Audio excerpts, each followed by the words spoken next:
ఓం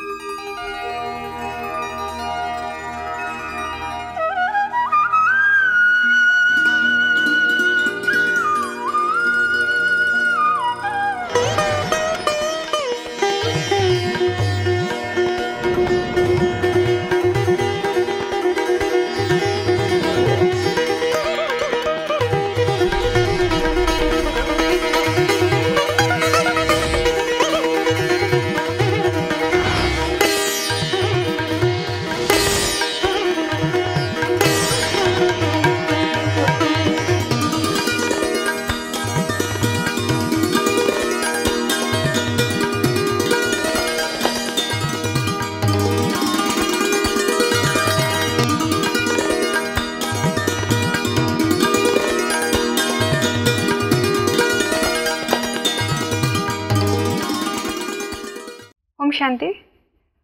అమృతధార కార్యక్రమానికి ప్రేక్షకులందరికీ హృదయపూర్వక స్వాగతం. లాస్ట్ ఎపిసోడ్లో మనం రాజయోగం అంటే ఏంటి, దాని విధి ఏంటి, అదేవిధంగా అది భక్తి మార్గం నుంచి ఎంత విభిన్నంగా ఉన్నది అనేది తెలుసుకున్నాము.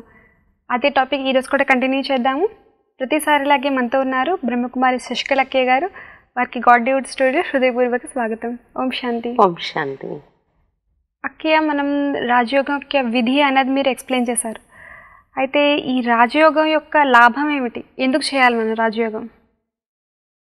ప్రస్తుతానికి రాజయోగం ద్వారా లాభాలు మనం లాస్ట్ లెసన్స్లో కూడా తెలుసుకున్నాం. ముఖ్యంగా మానసిక ఏకాగ్రత పెరుగుతుంది, పాజిటివ్ థింకింగ్ డెవలప్ చేస్తుంది మనలోని. అంతేకాకుండా మనలో ఉన్న మనోవికారాన్ని కూడా మనం దూరం చేసుకోగలం. రిప్లేస్మెంట్, చెడుకి మంచి. ఇప్పటి ప్రపంచాన్ని మనం నరకంతో పోల్చొచ్చు అంటారా, లేదా దీన్ని స్వర్గం అని ఒప్పుకోవచ్చా? ఇలా అనిపిస్తుంది ఈ ప్రపంచాన్ని చూస్తుంటే. చూసినట్లయితే స్వర్గం అంటే సుఖాలు ఎక్కడ ఉంటాయో, అయితే ఇక్కడ సుఖాలు అయితే ఉన్నాయి, కానీ అవి చెప్పుకోవాలంటే టెంపరీ ఉన్నాయి. కాబట్టి తప్పకుండా నరకం అనే ఒప్పుకుంటారు. మెజారిటీ అయితే దీన్ని నరకాన్ని ఒప్పుకోవాల్సి ఉంటుంది. అయితే భగవంతుడు మనల్ని ఇలాంటి నరకం లాంటి దుఃఖము కష్టాలు ఉన్న ప్రపంచాన్ని తయారు చేసి పంపించాడా? డెఫినెట్గా క్వశ్చన్ అయితే వస్తుంది. ఎందుకంటే మీరు అంటున్నారు భగవంతుడు క్రియేటర్ అని. అయితే భగవంతుడు క్రియేట్ చేసినప్పుడు ఇలాంటి ప్రపంచం ఆయన ఎలా క్రియేట్ చేస్తారు? ఆయనే క్రియేట్ చేశారా? తప్పకుండా అతను మన కోసం శ్రేష్టమైన ప్రపంచాన్ని క్రియేట్ చేసి పంపించి ఉంటాడు. ఏ తండ్రి అయినా పిల్లల కోసం సుఖం ఇవ్వాలని ఆలోచిస్తారు కదా. అవును. మరి భగవంతుడు ఎందుకు దుఃఖ ప్రపంచం మన కోసం ఇవ్వాలనుకుంటాడు? సుఖ ప్రపంచాన్ని తయారు చేసి పంపించి ఉంటాడు. కానీ ఇది ఇలా నరకంగా తయారవటానికి కారకులు ఎవరయ్యారు? అతను ఇచ్చినటువంటి స్వర్గాన్ని మనమే పొల్యూట్ చేసుకున్నాం. మన కర్మల కారణంగానే మనం దిగజారుతూ వచ్చానని అర్థమవుతుంది. ఈరోజు ఇలాంటి నరకము లాంటి ప్రపంచం తయారవటానికి కారణం మనలో ఉన్నటువంటి పంచవికారాలు. మనం ఇంతకు ముందు కూడా విన్నాం కదా, పంచవికారాలు అంటే కామ, క్రోధ, లోభ, మోహ, అహంకారాలు. అవి ముఖ్యంగా మనం తీసుకోవటం జరుగుతుంది. కానీ వాటి పిల్లలు కూడా చాలా ఉన్నాయి. ఈర్ష, ద్వేషం, భయము, బద్ధకము, అశ్రద్ధ అని, సోమరితనము, ఇలా చాలా ఉన్నాయన్నమాట. ఈ పంచవికారాలు రావటానికి కారణం దేహభ్రాంతి. వీటన్నింటికి మనం వశం అవటం వల్లనే స్వర్గంగా ఉన్న ప్రపంచాన్ని నరకంగా మనం మార్చేస్తున్నాం. అంటే సంక్షిప్తంగా చెప్పుకోవాలంటే, ఎక్కడైతే మానవులలో వికారాలు అనేవి ప్రవేశించి ఉన్నాయో, వికారీ మానవులుగా ఉన్నారో, దాన్ని నరకం అని మనం ఒప్పుకోవాల్సి ఉంటుంది. ఏ ప్రపంచంలో అయితే నిర్వికారీ మానవులు ఉంటారో దాన్ని స్వర్గం అని చెప్పాల్సి ఉంటుంది. స్వర్గంగా ఉన్నప్పుడు మనమే అలా ఉండేవాళ్ళం, సంపూర్ణ నిర్వికారిగా. నరకంగా మారటానికి మనమే కారణమయ్యాము. ఇప్పుడు మనల్లో ఉన్నటువంటి ఈ పంచవికారాన్ని బయటకు తీసినట్లయితే తప్పకుండా మళ్ళీ మనమే స్వర్గాన్ని స్థాపన చేయడానికి కారకులు కాగలం. అయితే మనలో వికారాలు ఉన్నాయా లేవా పరిశీలనకి ఏదైనా మెజర్మెంట్కి ఏదైనా ఇన్స్ట్రుమెంట్ ఉందా? ఇన్స్ట్రుమెంట్ అంటే మనలో ఉన్న కొన్ని లక్షణాలు, ముఖ్యంగా ఏంటంటే దుఃఖం ఎక్కడైతే ఉందో అక్కడ వికారాలు ఉన్నాయనే కారణం అర్థం అవుతుంది మనకి. కోరికలు ఉన్న చోటే దుఃఖం, కోరికల్ని కామ వికారం అని చెప్పాం మనం. అంటే తప్పకుండా వికారాలకు స్థానం ఉన్న చోటనే దుఃఖము, అశాంతి ఉంది. అదే మనకి మెజర్మెంట్ అన్నమాట. కాబట్టి ఈ వికారాన్ని మనం ఇప్పుడు తీయాలి అంటే దీనికి కారణమైన దేహభ్రాంతిని ముందు మనం తొలగించుకోవాలి. ఈ దేహాభిమానాన్ని తొలగించుకోవటానికి మనం చేయవలసిన అభ్యాసం ఏంటంటే, దానికోసం విధి యుక్తి ఏంటంటే, అంటే మెడిటేషన్ చేయటం వలన ఈ మనోవికారాన్ని దూరం చేసుకునే శక్తి మనకి పెరుగుతుంది. కానీ యుక్తులు కూడా మన జీవితంలో కొన్ని ఉపయోగించి వాటిని దూరం చేసుకోవాలి. ఎందుకంటే చిన్నప్పటి నుంచి నేనే దేహం అని అనుకుంటున్నాం కాబట్టి ఒక్కసారిగా అది చాలా కష్టం. ఒకవైపు శక్తి తీసుకుంటూ కూడా ఇంకోవైపు క్షణక్షణం ఆ యుక్తులు మన జ్ఞాపకంలో ఉంచుకొని మనం దాన్ని ఉపయోగించవలసి ఉంటుంది. దేహాభిమానం అనేటటువంటి భూతాన్ని వికారాన్ని తొలగించుకోవటానికి మనం గుర్తుంచుకోవాల్సిన విషయం, అభ్యసించాల్సిన విషయం ఏంటంటే, నేను ఆత్మను అనే అభ్యాసాన్ని ఎక్కువగా మనం చేస్తూ ఉండాలి. ఎవరినైనా చూసినప్పుడు కూడా నా సోదరాత్మని చూస్తున్నాను అనే అభ్యాసం ఎంత ఎక్కువగా మనం చేస్తూ ఉంటామో అంత దేహాభిమానం అనేది తొలగుతూ ఉంటుంది. దాని తర్వాత ఎదురయ్యేటటువంటి వికారీ గుణం ఏంటంటే కామ వికారం. కామాన్ని జయిస్తే జగత్తుని జయించగలవు అర్జున అని గీతలో చెప్పబడింది. కానీ చదివే వాళ్ళందరూ అది భగవంతుడు అర్జునునికి చెప్పారు, అర్జునుడు చేయాలనుకుంటున్నారు. కానీ వాస్తవానికి ఎవరు జయిస్తే వాళ్ళే అర్జునులు అవుతారు. కామ వికార కారణంగా ఈరోజు మానవుని జీవితంలో ఆది మధ్య అంత్యానికి దుఃఖం ఎదుర్కోవాల్సి వస్తుంది, అశాంతి దుఃఖం. కామాన్ని జయించాలంటే గుర్తుంచుకోవాల్సినటువంటి విషయాలు ఏంటంటే, మొట్టమొదటి విషయాన్ని గుర్తుంచుకోవాలి, నా యొక్క ఆది అనాది స్వభావమే పవిత్రత. ఆది అంటే ఈ సృష్టి ప్రారంభంలో సత్యుగంలో నేను ఒక దేవతా స్వరూపంలో ఉండేవాడిని. దేవీ దేవతల రాజ్యం ఉండేది సృష్టి పైన. నేను ఒక దేవతా స్వరూపంగా ఉండేవాడిని. అనాది అంటే సత్యుగంలో రాకపోవడం, పరంధామంలో ఉన్నప్పుడు కూడా అంటే ఆత్మ బిందువునే ఉన్నప్పుడు ఏవైతే గుణాలు నాలో ఉన్నాయో వాటిని అనాది గుణాలు అంటారు. బిందు స్వరూపంలో ఉండే స్థితిని అనాది స్వరూపం అంటారు. అంటే అనాది స్వరూపంలో కూడా నా గుణం ఏంటి, నా సహజమైన గుణం, నా స్వధర్మం పవిత్రత. అనాది కాలంలో కూడా, ఆది కాలంలో కూడా, ఆది కాలంలో కూడా పవిత్ర స్వరూపం. పవిత్రత అంటే ఎక్కడైతే దివ్యత అనేది ఉట్టిపడుతుందో, ఎక్కడైతే వికారాలకు స్థానం లేదో అటువంటి ప్రపంచంలో మనం ఉండేవాళ్ళం. కాబట్టి నా యొక్క ఒరిజినల్ క్వాలిటీ దీన్ని గుర్తుపెట్టుకున్నప్పుడు పవిత్రం. అందుకని మనం ఈ విషయాన్ని గుర్తుపెట్టుకున్నట్లయితే కామాన్ని మనం జయించగలం. రెండోది గుర్తుంచుకోవాల్సిన విషయం ఏంటంటే, పవిత్రతే సుఖశాంతికి జనని అన్నారు కదా. కాబట్టి నేను సుఖము శాంతి పొందాలంటే పవిత్రతను నేను ఆచరించాలి అనేది గుర్తుపెట్టుకున్నట్లయితే మనం వికారాన్ని జయించగలం. మూడో విషయాన్ని గుర్తుంచుకోవాల్సిన విషయం ఏంటంటే, మనం అంతా కూడా ఒకే తల్లి తండ్రి పిల్లలం, సోదరి సోదరులం అనే విషయాన్ని గుర్తుంచుకోవాలి. ఉదాహరణకి ఒక గుడిలో వెళ్ళినప్పుడు భర్త వెళ్ళి అలా అంటారు, భగవంతుడా నీవే తల్లివి తండ్రి అని. భార్య కూడా వెళ్ళి అలాగే అంటారు, పిల్లలు అలాగే అంటారు, తాత వాళ్ళు ఉంటే వాళ్ళు కూడా వెళ్ళి అలాగే అంటారు. అంటే అందరికీ భగవంతుడు ఏమవుతున్నారు, తల్లి తండ్రి. అదే ఒకే తల్లి తండ్రి పిల్లలందరూ ఏమయ్యాం, సోదరులు. గుడిలో ఉన్నంతసేపు అటువంటి భావాలతో ఉండడం వల్ల బాగుంటుంది వాతావరణం. ఇంటికి రాగానే మామూలు అయిపోతున్నాం. కానీ ఎప్పటికీ అది గుర్తుంచుకున్నట్లయితే పవిత్ర వాతావరణం మన మధ్య ఉంటుంది. తర్వాత ఎదురయ్యేటటువంటిది క్రోధము అనే వికారి గుణం. క్రోధాన్ని అగ్నితో పోల్చారు. క్రోధం ఉండే వాళ్ళ ఇంటిలో కుండలో నీళ్లు కూడా ఆవిరైపోతాయి అంటారు. కానీ భగవంతుడు చెప్పేది ఏంటంటే, కుండలో నీళ్ళు ఏంటి, ఆ వ్యక్తిలో ఉన్న రక్తం కూడా ఉండదు, ఆవిరైపోతుంది. క్రోధం అనేది అటువంటిది. ఈరోజు ప్రపంచ వినాశనానికి కారణం కూడా ఈ క్రోధమే అవుతుంది. ఒకరి మీద ఒకరు బాంబులు కొరిపించుకోవటం, హింస, అరాచకత్వం, వీటన్నింటికి కారణం క్రోధమే అవుతుంది. కాబట్టి క్రోధాన్ని జయించాలంటే గుర్తుంచుకోవాల్సిన విషయాలు ఏంటి? క్రోధాన్ని జయించటానికి గుర్తుంచుకోవాలి ముఖ్యంగా మొదటి విషయం, నేను రాజయోగిని. యోగి అంటే శాంతిగా శీతలంగా ఉండాలి కదా, నాకు కోపం ఎందుకు వస్తుంది? యోగి అంటే శాంతిగా ఉండాలి అనే విషయాన్ని మనం గుర్తు తెచ్చుకున్నట్లయితే క్రోధాన్ని మనం అక్కడితో దాన్ని తగ్గించుకో. అయితే ఈ క్రోధము, ఈ వికారాలు పోవాలి అంటే నేను అడవుల్లోకి వెళ్ళి ఒకడనే ఉంటే ఎవరితోనూ ఉండదు, ప్రశాంతంగా నేను ఈ వికారాలన్నింటిలో దూరంగా ఉండగలను. ఇక్కడ యోగము అంటే సన్యాసం కాదు, అడవుల్లోకి వెళ్ళిపోవటం కాదు రాజయోగిని కావటం అంటే.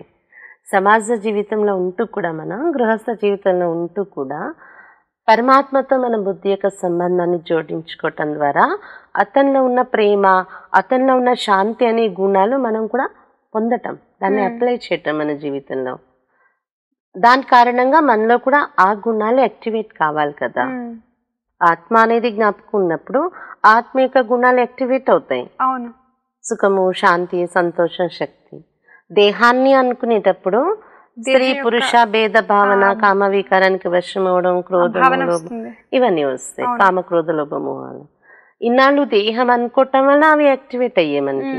ఇప్పుడు ఎప్పుడైతే ఆత్మనని కాన్షియస్ మనం ఎక్కువ అభ్యాసం చేస్తామో ఆత్మ యొక్క గుణాలు పవిత్రత, సుఖము, శాంతి, ఆనందం, శక్తి ఇవన్నీ యాక్టివేట్ అవుతాయి మన కర్మల్లోని. అంతేకాకుండా మెడిటేషన్లో పరమాత్మతో మన బుద్ధిని జోడిస్తాం కాబట్టి ఈ గుణాలలో సాగరుడు పరమాత్మ, అతని నుండి మనలో ఈ గుణాలు వృద్ధి చెందటం వలన, యాక్టివేట్ అవటం వలన మనలో శాంతియే పని చేయాలి, కానీ కోపం అనేది రాకూడదు కదా అనేది గుర్తుకు రావాల్సిన విషయం. రెండో విషయం గుర్తుంచుకోవాలి, ఇది ఒక డ్రామా. ఎవరి రోల్ వాళ్ళు ప్లే చేస్తున్నారు. ఎవరిని నేను దూషించేటటువంటి అధికారం నాకు లేదు. బ్లేమ్ చేయకూడదు నేను ఎవరిని. నేను సాక్షిగా అందరి పాత్రల్ని చూస్తూ నా పాత్రను నేను మంచిగా పోషించాలని తెలుసుకోవాలి. ఎప్పుడైతే ఇది ఒక డ్రామా, ఎవరి పాత్ర వాళ్ళు పోషిస్తున్నారనే విషయం మన మైండ్లో గుర్తుంటుందో మనం ఎవరిపైన వెంటనే ఎవరిలో పొరపాటు చూసినా లేదా ఏదైనా ఒక సంఘటన మనల్ని కదిలించే సంఘటన అయినా వెంటనే మనం హల్చల్లో అలజడిలో రాకుండా ఉండగలం. ఇది ఒక డ్రామా, ఎవరి పాత్రలు వాళ్ళవి అని గుర్తుండేటప్పుడు. ఇంకా మూడోది ఏంటంటే, సాధారణంగా కోపం ఎక్కడ వస్తుందంటే దాన్ని ఒక ఆయుధంగా ఉపయోగించాలి అనే భావంతో మనం బిహేవ్ చేస్తాం. అవును. ఎవరైనా మాట వినకపోతే కోపం చేసి నా మాట అక్కడ చెల్లాలి అని అనుకుంటాం. ఒక బాస్గా పనిచేస్తున్నా అనుకోండి, అక్కడ మన భావం ఏముంటుంది, నా పదవి నడవాలి అంటే నేను నా కర్తవ్యాలు నిభాయించాలంటే అక్కడ కోపం చూపించాలి, లేకపోతే పని జరగదు అనుకుంటాం. కోపమే ఆయుధంగా ఉపయోగించాలి అనుకుంటాం మనం పని జరగటానికి. కానీ ప్రేమ అనేది అంతకన్నా శక్తిశాలి ఆయుధంగా పనిచేస్తుంది అనేది మనం గుర్తుంచుకోవాల్సిన విషయం. ఎందుకంటే అధికారంలో వచ్చి మనం ఒక పని చెప్పినప్పుడు దాని ప్రభావం ఎలా ఉంటుంది అబ్జర్వ్ చేయండి. ప్రేమతో కూడా పని చెప్పి చూడండి. మన అధికారంతో కోపంతో చెప్పే పని ఏంటంటే ఆ చెప్పిన పని కూడా పాడు చేసి పెడతారు. ప్రేమతో మనం చెప్పినప్పుడు వాళ్ళ మనసును జయించుకొని చేయించే వాళ్ళు అవుతాం. మనం చెప్పిన పని కంటే ఇంకా కూడా ఎక్స్ట్రా ఇది దాని రిలేటెడ్, దానికి సంబంధించి ఈ పని ఇవన్నీ నేను చేసి పెట్టాను అని తెచ్చి ఎదురుగా చూపిస్తారు. కాబట్టి ప్రేమ శక్తిశాలి ఆయుధం అయిందా కోపం అనేదా?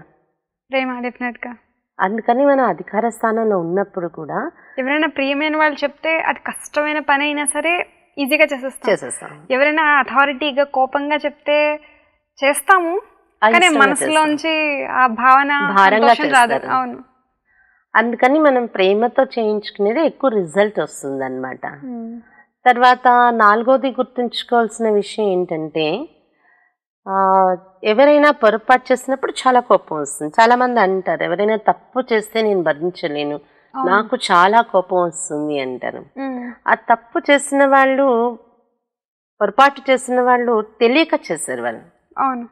కానీ ఇది తప్పు ఇది ఒప్పు అని తెలిసి జ్ఞానం ఉన్న వ్యక్తి నేను కోపంలో వచ్చాను అంటే ఎవరిది పెద్ద తప్పు? డెఫినెట్గా మనదే. తెలియక తప్పు చేశారు, తెలిసి కోపంలో వచ్చాను, నాదే పెద్ద తప్పు కదా అనేది గుర్తుంచుకోవాలి. ఐదో విషయం ఏంటంటే, కోపంతో ఉన్న మనుషుల్ని మనం కోపంతో మార్చాలనుకుంటాము, కానీ కోపిష్టి మనుషుల్ని మన కోపంతో మార్చలేము. ఉదాహరణకు ఒక ఇనుప ఊర్చల్ని చూడండి, ఆ రాడ్స్ని మనం వేడి చేసి దాన్ని చల్లని ఇనుప కడ్డీలతో మోల్డ్ చేసినప్పుడు ఒక డిజైన్లో తీసుకొస్తారు. దాన్ని గ్రిల్స్ తయారు చేస్తాం చూడండి. అంటే వేడి ఇనుప కడ్డీలని చల్లటి ఇనుప కడ్డీలతో వంచే ప్రయత్నం చేస్తాం మనం.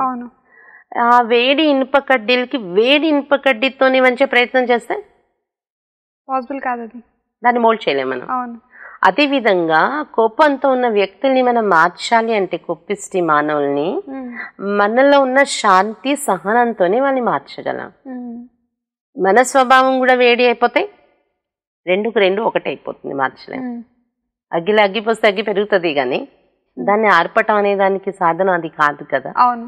అందుకని నాలో శాంతి సహనం ఎంత ఉంటే అంత. మామూలుగా కూడా శాస్త్రాల్లో బాణాలు అటువైపు నుండి అగ్ని బాణం వేస్తే ఇటు నుండి వరుణ బాణం వేస్తారు. అంతేగాని అగ్ని బాణానికి అగ్ని బాణం వేస్తే అది ఎదుర్కోవటం అనేది కాదు కదా, విజయం పొందలేం కదా. అలాగా కోపిష్టి వ్యక్తుల్ని మనం చల్లార్చాలి అంటే మనలో ఉన్న శాంతి సహనం అనే బాణాలని మనం యూజ్ చేయాలి అనే ఈ విషయాన్ని మనం గుర్తుంచుకున్నప్పుడు కోపాన్ని కంట్రోల్ చేసుకోగలం. కోపం వచ్చిన వెంటనే మనం యాక్షన్లో రాకూడదు. అది మాటలు కావచ్చు, పనులు కావచ్చు. కాస్త మనం టైం గ్యాప్ ఇవ్వాలి. ఒక సెకండ్ కానివ్వండి, ఒక నిమిషం కానివ్వండి, కొన్ని నిమిషాలు కానివ్వండి. కొన్ని సిచ్యువేషన్స్లో ఒక రోజు ఒక పూట కూడా టైం తీసుకోవచ్చు, వెయిట్ చేయాలి. కొన్ని సిచ్యువేషన్స్ ఎదుర్కొంటే వ్యక్తి తెలిసి కావాలని తప్పు చేసినప్పుడు అలాంటి పరిస్థితుల్లో ఏం చేయాలి మనం? కావాలని తప్పు చేస్తున్నప్పుడు కూడా మన శాంతి సహనంతో మనం రియలైజ్ చేయించగలం. అది ఒక రోజుతో అవ్వదు, వెంటనే అవ్వదు. కాకపోతే కోపంలో రావడం వల్ల మనం వెంటనే అరచేసాం, మనం ఏదో శక్తి ప్రదర్శించేసాం అనుకుంటాం. మనం కోపం అనేది ఒక శక్తిగా మనం యూజ్ చేస్తున్నాం అనుకుంటాం. అంతకంటే ఎక్కువ వాయిస్ లో అరిస్తే వాళ్ళు అర్థం చేసుకుంటారు అనుకుంటాం మనం. కానీ ఆ సమయానికి అది శక్తిలాగా కనిపిస్తుంది బయటకి. ఇంటర్నల్ గా మనం వీక్ అవుతూ ఉంటాం, మన వివేకం నశిస్తూ ఉంటుంది, మన నిర్ణయ శక్తి పోతూ ఉంటుంది. అంతేకాకుండా ఎదుటి వ్యక్తి యొక్క మనసులో మన పట్ల గౌరవ భావం తగ్గిపోతుంది. మనం ఎదుట వ్యక్తుల యొక్క మనసులో స్థానాన్ని కోల్పోతున్నాం. మన లోపల కూడా మన వివేకాన్ని మనం కోల్పోతున్నాం. అందుకని అది శక్తి కాదు, వాస్తవంగా చెప్పాలంటే అది ఒక బలహీనత.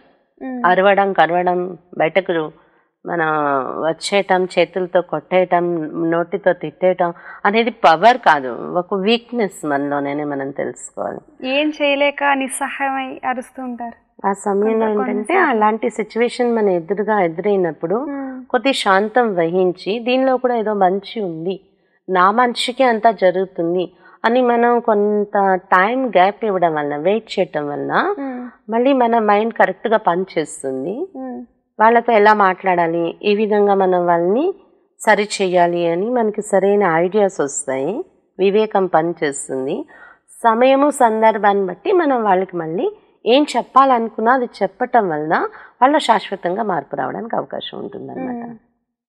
అందుకని కోపాన్ని మనం ఈ విధంగా జయించినప్పుడే చాలా వరకు రోగాలకు కూడా ఇది నివారణ అవుతుంది అన్నమాట. ఈ రోజుల్లో కోపం చాలా ఎక్కువ, అన్ని వికారాలు ఉన్నాయి, అందులో కూడా చిన్నపిల్లలకు కూడా చీటికి మాటికి చిరాకు కోపం అనేది వస్తూ ఉంటుంది. అదే పెద్దవాళ్ళలో మనం శాంతి ఉంటే తప్పకుండా చిన్నవాళ్ళకు కూడా అది నేర్పించగలం అన్నమాట. ఎందుకంటే పిల్లలన్నీ తల్లిదండ్రుల నుంచే నేర్చుకుంటారు. తర్వాత లోభం కూడా తక్కువైంది కాదు, ఇది కూడా ఒక వికారి గుణం అని ప్రశ్నించవచ్చు ఎవరైనా. తప్పకుండా. ఎందుకంటే ఇప్పుడు ఒక తేనె లాంటిది లోభం అనేది. తేనె తీయగా ఉంటుందని చూడండి, చీమలు పడతాయి దానికి, కానీ ఆ తేనెలో అంటుకుపోయాక బయటకు రాలేము.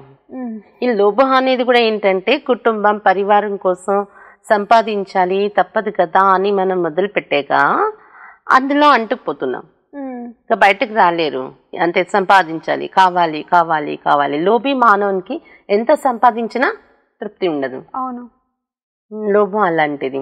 లోభ వికార కారణంగానే ఈ రోజుల్లో బ్లాక్ మార్కెటింగ్ జరుగుతుంది, లంచాలు తీసుకోవటం అనేది జరుగుతుంది, తర్వాత దొంగతనాలు, దోపిడీలు, అన్యాయాలు ఎన్నో జరుగుతున్నాయి అన్నమాట, మోసాలు అనేవి. ఈ లోభాన్ని జయించాలి, వదలాలి అంటే అర్థం సంపాదన మానేయాలంటారా? సంపాదన మానేయడం అనేది కాదు, కానీ ఈరోజు మానవుడు పొట్ట కోసం సంపాదించట్లేదు, పెట్టెలు నింపుకోవడానికి సంపాదిస్తుంది. నిజమైతే అదే, వాళ్ళ గురించే కాదు తరతరాల గురించి కూడా ఆలోచిస్తూ ఉంటారు. పొట్ట కోసం సంపాదించటం, లోభాన్ని జయించటం అంటే అర్థం ఇది. లోభాన్ని జయించాలంటే గుర్తుంచుకోవాల్సిన యుక్తులు ఏంటంటే, ఒకటి ఖాళీ చేతులతో వచ్చాం, ఖాళీ చేతులతో వెళ్ళాలి మనం. సికందర్ మహారాజు అలెగ్జాండర్ ఎన్నో హింసా యుద్ధాలు చేసి ఎన్నో రాజ్యాలని ఆయన జయించాడు. కానీ ఆఖరి క్షణాల్లో అతనికి రియలైజ్ అయింది ఏంటంటే, నేనేమి తీసుకుని వెళ్ళలేకపోతున్నాను అని. శవపెట్టిక నుండి నా ఖాళీ చేతులు బయటకు పెట్టి తీసుకుని వెళ్ళాను. ఇది ఒక పాఠం అందరూ నేర్చుకోవాలి, ఖాళీ చేతులతో వెళ్తున్నారని. అలా ఏంటంటే మన జీవితంలో కూడా మనం ఏం తీసుకెళ్లేది లేదు కదా అనేది గుర్తుపెట్టుకుంటే లోభం అనేది తగ్గుతుంది. రెండో విషయాన్ని గుర్తుంచుకోవాలి, ఈ సృష్టి వానప్రస్థ దశలో ఉంది. ఒక వరద వచ్చింది అనుకోండి, అందరినీ కొట్టుకెళ్ళిపోతుంది కదా. వీళ్ళు చిన్న పిల్లలు ఉంటారు, వృద్ధుల్ని నేను తీసుకెళ్తాను అన్నది కదా. కాబట్టి ఈ సృష్టి వానప్రస్థ దశలో ఉంది. అందరికీ ఒకటే వానప్రస్థం. అంటే ఇప్పుడు ఎండింగ్ స్టేజ్లో ఉన్నాం అనేది గుర్తుపెట్టుకున్నట్లయితే మనకి లోభ వికారం అనేది తగ్గుతుంది. మూడోది గుర్తుంచుకోవాలి ఏంటంటే, మనం సంపాదించే సంపాదన వినాశనం అయిపోయే ధనం. భగవంతుడిచ్చే జ్ఞానం అనే ధనం అవినాశి ధనం, జ్ఞాన రత్నాలు అంటాం. అందుకని ఇది బయట కనిపించేది కాదు, కానీ ఇంటర్నల్గా అంత వాల్యూ మంది పెరుగుతుంది.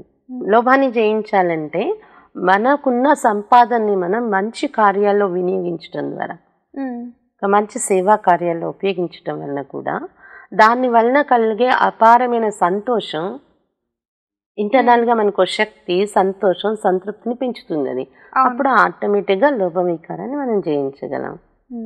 తర్వాత మోహం. మోహం కూడా తక్కువైనది కాదు. మోహాన్ని సాలిగుడితో పోల్చి చెప్పారు. సాలిపురుగు తన నోటి నుండి వచ్చే జిగురు పదార్థంతో ఒక గూడు తయారు చేసుకుంటుంది అనమాట. దానిలో అది నివసిస్తూ చిక్కుకొని అది కంఫర్టబుల్గా ఫీల్ అవుతుంది, ఇదే నా ప్రపంచం అని. అలా మనం కూడా మన మనసు నుండి పుట్టే భావాలు, నా ఇల్లు, నా పిల్లలు, నా వాళ్ళు, నా సంబంధికులు, నా ఆస్తి, నా సంపద, నాది నాది నాది ఎక్కడైతే మనం అల్లుకుంటూ వెళ్తున్నామో అది ఒక గూడులా తయారు చేసుకుని దానిలో చిక్కుకుంటున్నాం మనం ఈ మోహబంధాల్లో. ఒకరోజు భగవంతుడు స్వర్గంలో సీట్ ఖాళీగా ఉంది తల్లి అంటే కూడా ఇవన్నీ వదిలి వెళ్ళడానికి కష్టం తయారవటం లేదు. అందుకే గీత యొక్క సారాంశం ఏంటంటే, నష్టో మోహ స్మృతి లబ్ధ. మోహాన్ని జయించు అర్జున, అప్పుడే నువ్వు అధర్మాన్ని జయించగలవు. మోహాన్ని జయించినప్పుడే నా స్మృతి అందు నిమగ్నం అవుతావు, నా నుండి నువ్వు సహయోగాన్ని పొందగలవు అనేదే గీతలో చెప్పటం జరిగింది. అంచేత మోహాన్ని జయించాల్సిన అవసరం ఉంది. మోహము అంటే ఇది ఒక వికార గుణము లేదా అసుర గుణం అని చెప్పొచ్చు మనం. ప్రేమ అనేది ఒక దివ్య గుణం. ప్రేమ ఉండొచ్చు, మోహం ఉండకూడదు. మోహం అంటే కొంతమంది మీద ప్రేమ మధ్యలో డిఫరెన్స్ ఏంటి? మోహం అంటే కొద్ది మంది మీద ఉంటుంది, మన కుటుంబం లేదా ఇద్దరు ముగ్గురు కొద్ది మంది మీద. ప్రేమ అనేది అందరిపైన ఉంటుంది మనకి ఒకేలాగా. ప్రేమకి లిమిట్స్ ఉండవు, మోహానికి లిమిట్స్ ఉంటాయి. ఈ మోహాన్ని జయించాలంటే గుర్తుంచుకోవాల్సిన విషయాలు ఏంటంటే, ఒకటి ఒంటరిగా వచ్చాం, ఒంటరిగా వెళ్ళిపోతాం అనేది గుర్తుంచుకోవాలి. ఎవరితోని రాలేదు, ఎవరు మనతో వచ్చేది లేదు. రెండోది గుర్తుంచుకోవాలి, నా వారంటూ ఉన్నారంటే ఒక భగవంతుడు తప్ప నాకు ఇంకెవరు లేరు. ఏక్ బాప్ దూసరా నాకు, ఒక తండ్రి భగవంతుడు తప్ప నాకు ఇంకెవరు లేరు అనేది గుర్తుపెట్టుకోవాలి. మూడోది గుర్తుంచుకోవాలి, మోహం అనేది ఎప్పటికైనా దుఃఖాన్ని కలిగించేది అని. తల్లి కొడుకుల మధ్య మోహం, ఆ కొడుకు మరణిస్తే ఆ తల్లి దుఃఖం ఎంతగానో ఉంటుంది కొన్నేళ్ల తరబడి మనలేదు. అలాగే కొంతమంది మీద అంటే సంబంధంతో మోహం, అది కొంతమంది పైన స్నేహంతో మోహం పెట్టుకుంటాం, మంచి గుణాలు చూసి స్నేహం చేస్తాం. ఎప్పుడైనా అవగుణాలు కనిపిస్తే చాలా దుఃఖానికి అనిపిస్తుంది. అలాగే ప్రాప్తి ఆధారంగా మోహం పెట్టుకుంటాం, వాళ్ళ నుండి ఏదో ప్రాప్తులు దొరుకుతాయని, దొరకకపోయేసరికి మోసపోయామే ఒక బాధ. కాబట్టి మోహం ఎప్పటికైనా మనల్ని ఏడిపించేటటువంటిది, దుఃఖాన్ని ఇచ్చేటటువంటిది అనే విషయాన్ని గుర్తుంచుకుంటే మోహాన్ని జయించాలి. ప్రేమ అంటే దానిలో మనం ఆశించాం ప్రేమ అనేది దానిలోని. తర్వాత అహంకారం అనేటటువంటి గుణం, అహంకారం అనే వికారం, ఇది కూడా ఎలాంటిదంటే తక్కువేం కాదు. ఇది కూడాను ఒక ఖర్జూరపు చెట్టుతో పోల్చడం జరిగింది. ఖర్జూరపు చెట్టు చాలా అందంగా ఉంటుంది. యాత్రికులు వెళ్ళి నీడ తీసుకుందామంటే నీడ ఉండదు, పళ్ళు తిందామంటే పళ్ళు అందవు. అలా ఏంటంటే ఎన్ని గుణాలున్నా ఎన్ని కళలున్నా అహంకారి మానవుడు ఎవరికి సుఖపెట్టలేడు. అంచేత అహంకారాన్ని జయించాలంటే గుర్తుంచుకోవాల్సిన విషయాలు ఏంటంటే, ఇది ఒక డ్రామాలో పాత్ర అనుసారం నాకు ఈ కీర్తి, ప్రతిష్ట, ధనము, సంపద ఇవన్నీ దొరికాయి, నా గొప్పతనం ఏం లేదు, ఇది డ్రామా యొక్క గొప్పతనం అనుకున్నట్లయితే మన అహంకారం రాకుండా ఉంటుంది.